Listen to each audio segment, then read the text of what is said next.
मैं कल के अवतार हूँ।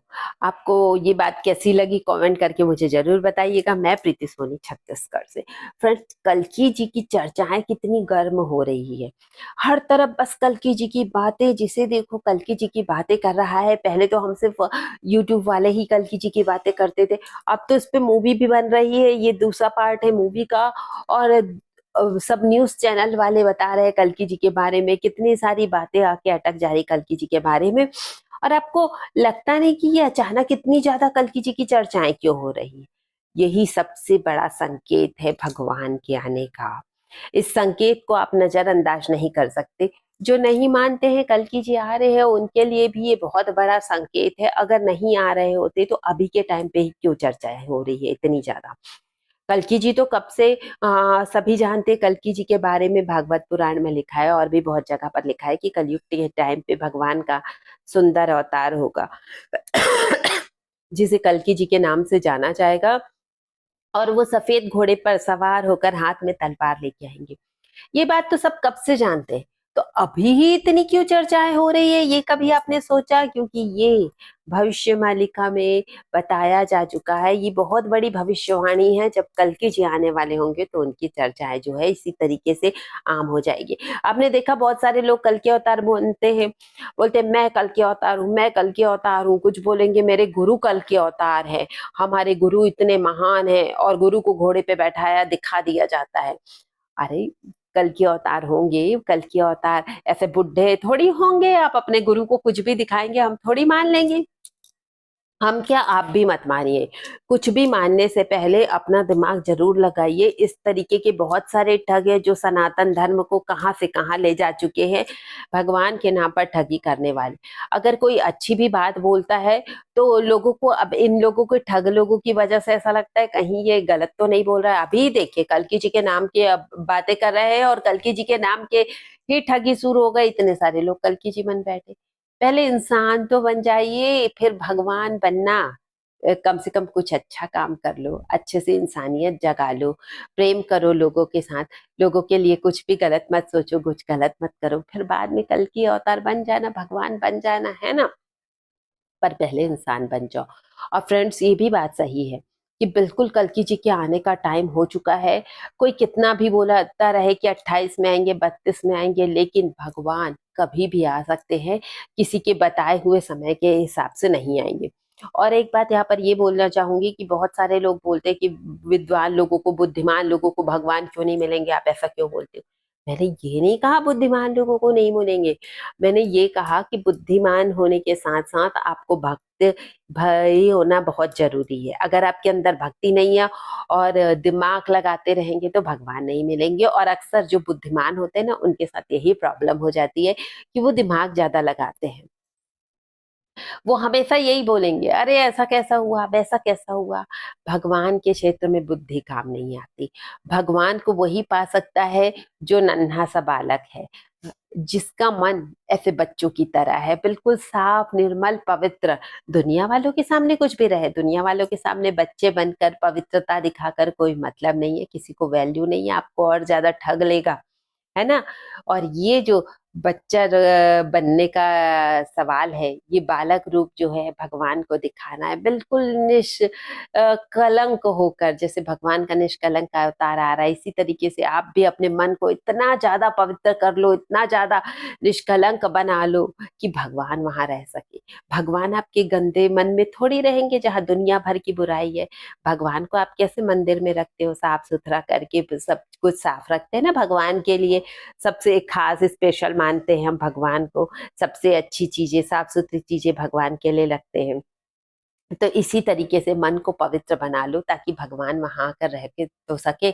पहले से ही मन इतना गंदा रहेगा, उसमें इतनी गंदगी भरी है, तो भगवान के लिए कहाँ जगह बचेगी? इसलिए बार बार बोलते कि भक्ति करो। भक्ति से जो है मन, जो गंदा मन होता है, बार बार साफ होता है। क्योंकि अभी सबके अंदर कलयुग का वास तो है ही, है ना? किसी के अंदर ज्यादा है, किसी के अंदर कम। तो कम भी क्यों है? क्योंकि वो अपनी भक्ति से कलयुग को थोड़ा सा हटा चुका है मन से अपने। और इस तरीके से फ्रेंड्स, अगर आप आगे बढ़ेंगे ना, तो देखिएगा आपको भी भगवान के दर्शन होने लगेंगे। और सच्चाई जान के ही भगवान की तरफ बढ़ना चाहिए, किसी को कुछ भी नहीं मानना चाहिए। और युद्ध के बारे में हमने बोला था कि युद्ध की स्थिति बनेगी, बार-बार ऐसा लगेगा कि युद्ध रुक रहा है, पर रुकेगा नहीं, ये चलता ही जाएगा और स्थिति ऐसी हो जाएगी। जैसे आप देख रहेंगे, महाभारत के टाइम पे कृष्ण जी ने कितना ज़्यादा युद्ध टालने की कोशिश की, है ना?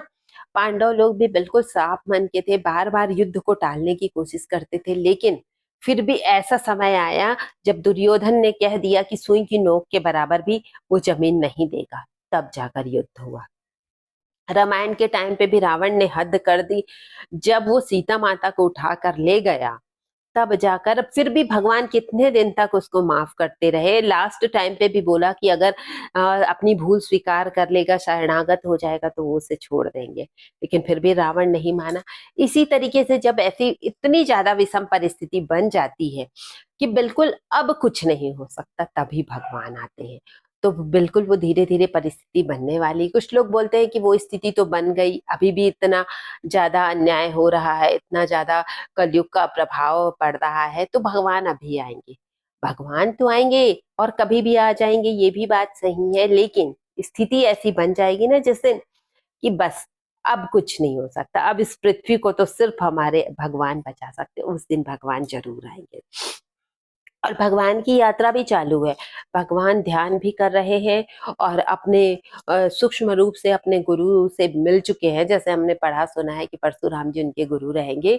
तो भगवान का जो काम है अभी गुप्त रूप से चल रहा है, सीक्रेट मिशन पर है कल्कि जी।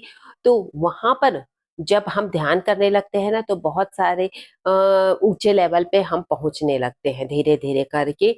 तो एक ऐसा लेवल भी आता है जब हम अपने अंतर्मन में जो चाहते हैं उनके हम दर्शन करते हैं और उनको हम जान सकते हैं। तो भगवान तो खुद ही दिव्य है, भगवान को तो और क्या चीज चाहिए, है ना? जो भगवान बोलते हैं ना अपने आप को भूल बैठे हैं, तो वो भगवान भी अपने गुरु से मिलेंगे, परशुराम जी से। फिर परशुराम जी उनको ऐसे मानसिक तौर पर उनको शिक्षा देंगे। कोई परशुराम जी अभी उनके पास नहीं आने वाले हैं, जैसे लोग बड़ी बड़ी बातें करते हैं ना, भगवान परशुराम जी के पास आने वाले हैं। ये गुप्त अवतार है, गुप्त तरीके से ही सारा काम चलेगा। तो बिल्कुल गुप्त तरीके से परशुराम जी उनको शिक्षा देंगे। और इसी शिक्षा के दौरान जैसे जैसे वो ध्यान करते जाएंगे, उनकी एनर्जी जागृत होती जाएगी, तो उनको पता चलता जाएगा कि एक्चुअली में वो कौन है और इस धरती पर क्यों आए हैं। योग माया के प्रभाव से तो वो खुद को भूल बैठे हैं, है ना? आप सभी जानते ही हैं। धीरे धीरे उनको उनका ध्यान आता जाएगा, उनके अस्तित्व का पता चलता जाएगा और उसके बाद उनकी जो सूक्ष्म तरंगे निकलेंगी ना, जिनको हम कल की एनर्जी बोलते हैं, वो सारे भक्तों के मन को और ज्यादा पवित्र कर देगी। और एक बात जो हम बार बार बोलते हैं, आज एक बार फिर बोलती हूँ मैं, कि कोरोना के टाइम से ही जो भक्त लोग हैं उनके साथ अच्छा होना शुरू हो गया होगा। अगर आपको लगता है कि कोरोना के बाद से आपके साथ थोड़ा थोड़ा कुछ ना कुछ मामलों में अच्छा हो रहा है, तो बिल्कुल आप भक्त हैं। और जो भक्त नहीं है उनके साथ तो फिर बुरा ही बुरा हो रहा है, और जिनके साथ बुरा हो रहा है, अभी भी थोड़ा टाइम है, अभी भी भगवान का नाम लेना शुरू कर दो, ताकि वो जो बुरा है, वो जो होना है वो तो होके रहेगा, लेकिन आप पवित्र रहो, आप भगवान के दर्शन कर सको, जो जिस कारण मनुष्य शरीर मिला है उस चीज को हम पा सके। तो हमारे वीडियो बनाने का उद्देश्य यही है कि आप अपने मन से पवित्र हो जाओ, कल्कि जी के लिए बिल्कुल तैयार हो जाओ। और एक बात, बहुत सारे लोग अपने मन की बात कहते हैं, मुझे इंस्टाग्राम पे मैसेज भी करते हैं कि उनको बहुत कुछ कहना है, मुझे बहुत कुछ बताना चाहते हैं। वो तो मुझे मत बताओ, मैं तो कहती हूँ आप वीडियो बनाओ 1-2 मिनट का और मुझे सेंड कर दो, है ना? इंस्टाग्राम पे मैं लिंक दे दूंगी और इसके बाद मैं आपका वीडियो अपने वीडियो के साथ ऐड करके डाल दूंगी, ताकि आपकी बात मुझ तक ही क्या, इतने सारे लोगों तक भी पहुंच जाए और आपकी बात बिल्कुल क्लियर हो जाए। मुझे बताकर कोई मतलब नहीं है, मैं तो अपना भक्ति मार्ग पर चलती हूँ, है ना?